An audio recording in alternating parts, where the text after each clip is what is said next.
Hello, Minnesota Studies. Today I'm going to go over our new chapter, but before we do that, I want you to check your grades. Excuse me. You should check both your Schoology account. When you go into your Schoology, if you click on, just use third hour for example, if you go to your grade book, you should have a grade for quarter 2. All the assignments that we had there. This grade, you'll see mine's a little bit different because mine's a teacher edition, but where it says 25%, it should have your score. You want to make sure that that score matches the score, excuse me, in Infinite Campus. So if you go back into your student portal, and again, mine's going to look different because mine's a teacher edition. Make sure you log in, which you should be, and then make sure that that score matches. Okay. Next thing I want to talk about is if you have any need for additional support or help, if you go to your materials in your folders, I have links for additional support with myself, so you can come to one-on-one meetings with me if that is something that you need. So I just wanted to talk about that first before we begin today's lesson. Okay. All right. Today's lesson, I'm going to pull up a picture here, is about the Civil War. This is actually one of my very favorite units to talk about, but it's also a very difficult unit to talk about because the Civil War was a really tough time in United States history. So the first thing that I just want to mention is I want to talk about the divisions between the North and the South. Okay, so when we think about our country beginning anew, shortly after the American Revolutionary War, there was a desire for the North and the South colonies to create this new nation, this one nation, as they say. However, it wasn't all harmony. There were disagreements, and those disagreements, didn't really come out until rapid changes that took place in the 1800s. Some of those disagreements discussed territory, discussed a way of making life, in other words, the economy, even population and the beliefs of those populations. So that was a big part of the difference in the North and the South. So by 1860, which is really going to be the time that we really discuss here, the United States has developed a new transportation infrastructure. There's about 31,000 miles of railroad. There's all kinds of, there's almost 4,000 miles of canals. So there's this huge infrastructure really in the North, not so much in the South. The North had a population of almost 20 million people, which 26% of those people lived in urban areas, cities, big cities. So the North was this ever-increasing network of this large population, this working supply. That they commanded a high wage. They were well educated. They had great new innovations in technology. So because of this, the North was really much wealthier. They produced about 75% of everything in the world at that time. In contrast, so in other words, in difference, the South's population was much smaller. They had around 12 million. And of the 12 million, 4 million of them were really slaves.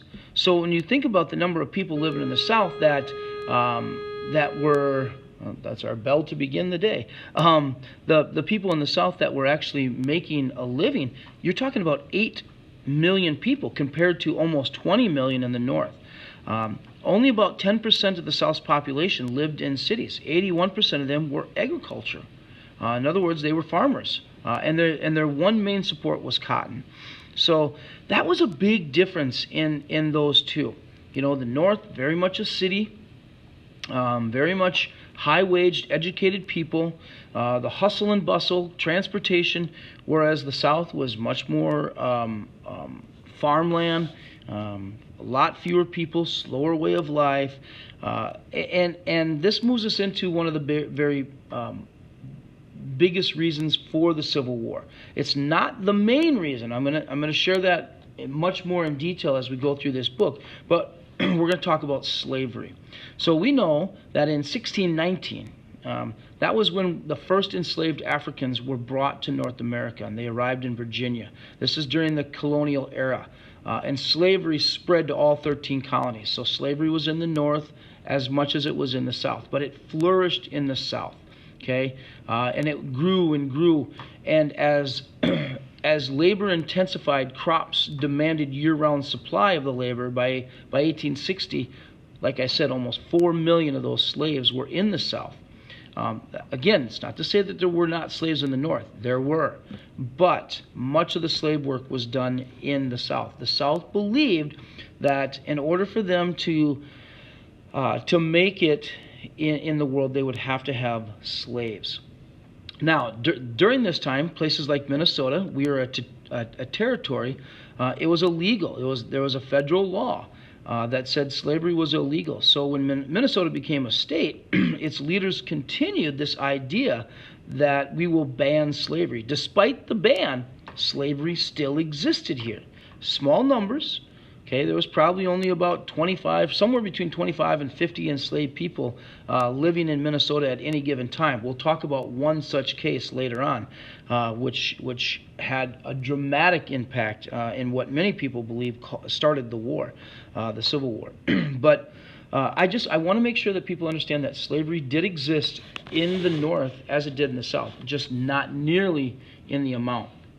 So the road to the Civil War really was about expanding westward. So we know that we have this westward expansion. And the question was whether the new territories would enter the Union as slave states or free states.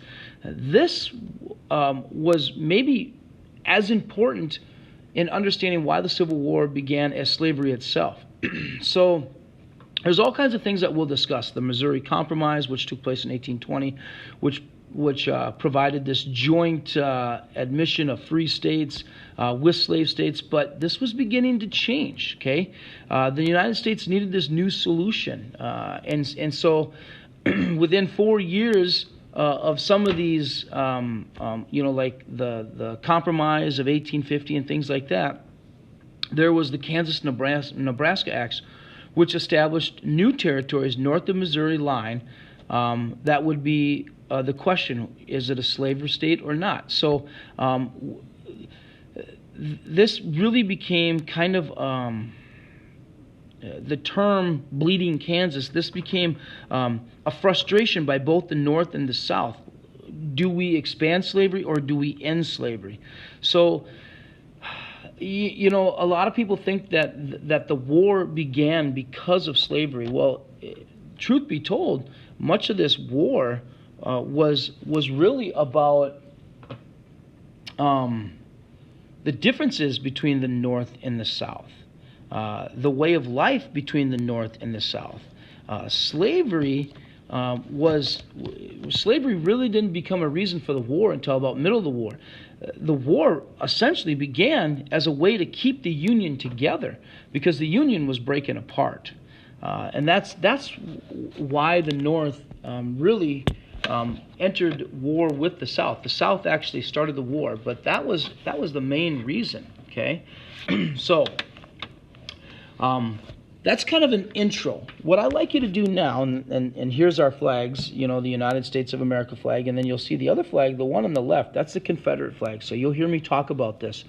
And it's interesting. I will share my thoughts and views and opinions on this flag, and of course you'll have to do the same.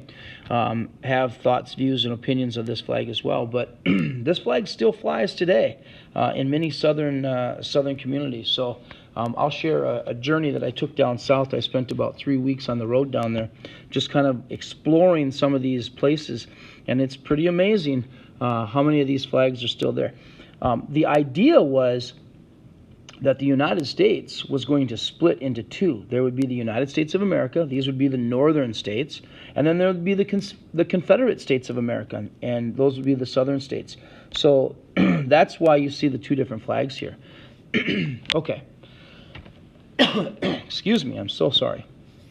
All right, next thing I would like you to do, if you have not done this, you should download your Minnesota history book. Remember, if you can't get logged in, the code for this book is, once again, 656-507. That's your login. 656-507. No spaces. Numbers. 656-507. And the password is Loon. Loon.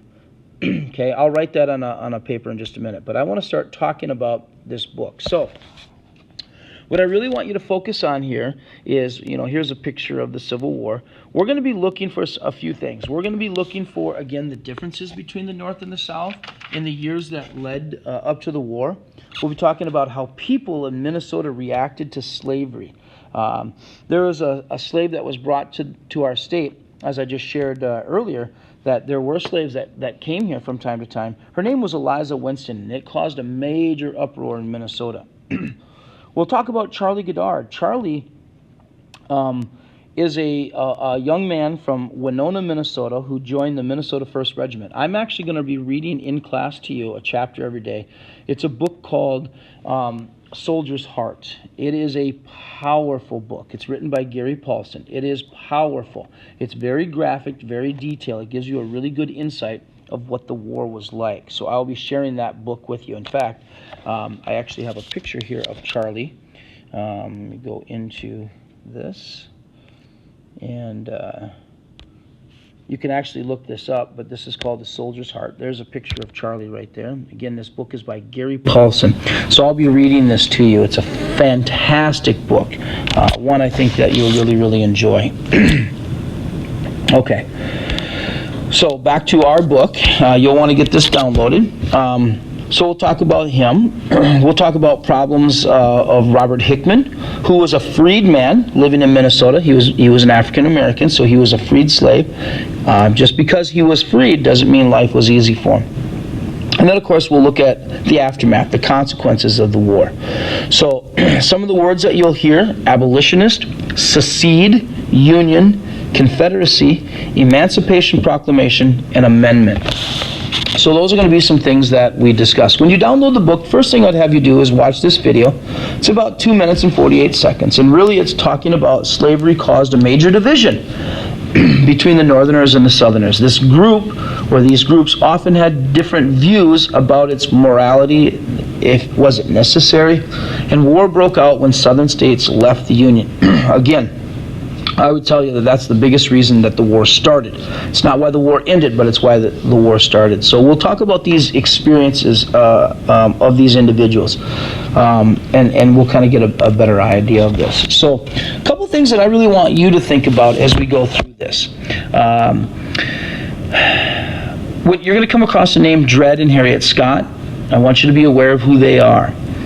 I want you to understand land of the free and what that really means. Okay? So we'll really have a good understanding of land of the free. I want you to understand the economics of slavery. The North will tell you that they didn't believe in slavery, but they definitely benefited financially from slave labor in the South. So we call this the moral dilemma. Okay, so that'll be something that we talk about. I already mentioned Eliza Winston. As I said, we'll also discuss Home of the Brave, specifically Charlie Goddard and the Minnesota 1st Regiment, which many historians credit the Minnesota 1st Regiment as saying if it wasn't for them, the South probably would have won the Battle of Gettysburg. But Minnesota's 1st Regiment was really there to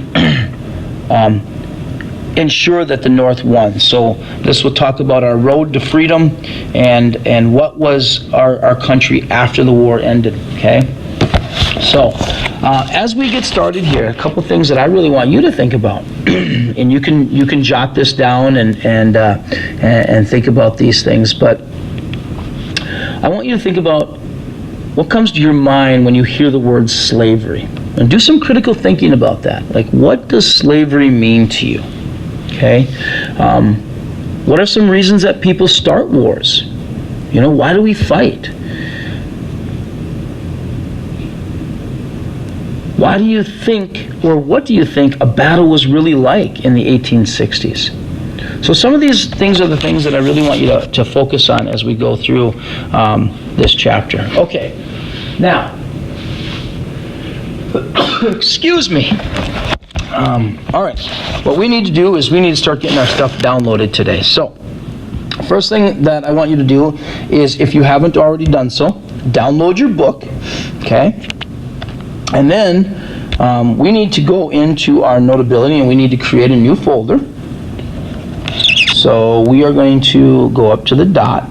We're going to create a subject, and our new subject is going to be Chapter 8, Civil War. Okay, so that's the first thing. Now, once you have that done, then what we're going to do is we're going to go into Schoology, and I have added for you in your, well, let's go to the right class. Today is an odd day for me, so in your Friday and Thursday, I put a Civil War folder. If you click on the Civil War, here's your worksheets. Okay, so we're going to take the worksheets. We're just going to download into Notability, creating a new note, and you guys know how to do this. I'm going to change my title here. This is my Chapter 8 Comprehension.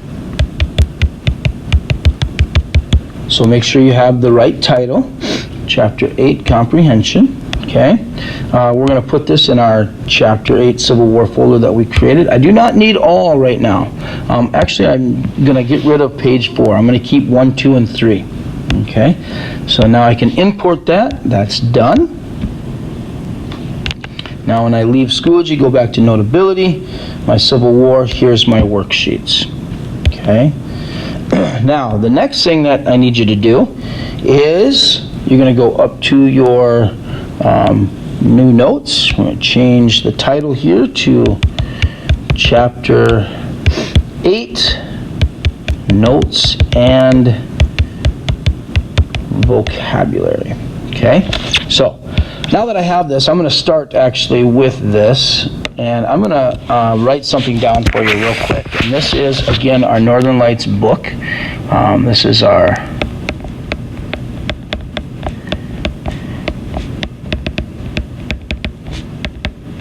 Northern Lights book. It is the login is 656507, and the password is Loon, L-O-O-N, and it usually is case sensitive, so it's lowercase. Okay. Next thing I want you to do is I have a real quick write for you. Okay, so quick write number 1. You can do this right in your notes, and I'm going to ask you what comes to mind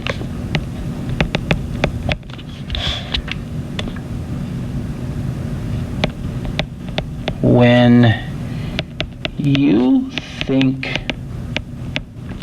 of slavery. Okay, so I'm going to have you answer that question here in your notes and vocabulary. Then today what you're going to do is you're going to read in your book. So we're going to go to the Chapter 8 Civil War. Of course, first start with the video. Okay, after you're done with the video, then I want you to read page 803. Okay, oops, hang on, there we go. 8.03. You're just going to read this. Don't even worry about the Dred and Harriet Scott. Stop right here. Okay? Take a look at the sidebar here at the different dates. Then, once you're done reading that, and your Notability, and your comprehension, I'm going to have you work on the introduction section. What were the major differences between the North and the South in the years before the Civil War? Okay, that's going to be your only question today for those of you who are in my class today on Thursday, and those of you who have this class on Friday. So we went over a lot of stuff. If you have questions, please come to my assistant's Google Meets. or send me an email. Otherwise, I'll see you in the regular Google Meet classes. I hope to see everybody back here on Monday. Let's pray for this COVID thing to die down a little bit so we can get back to normal. Thank you. See you soon. Have a great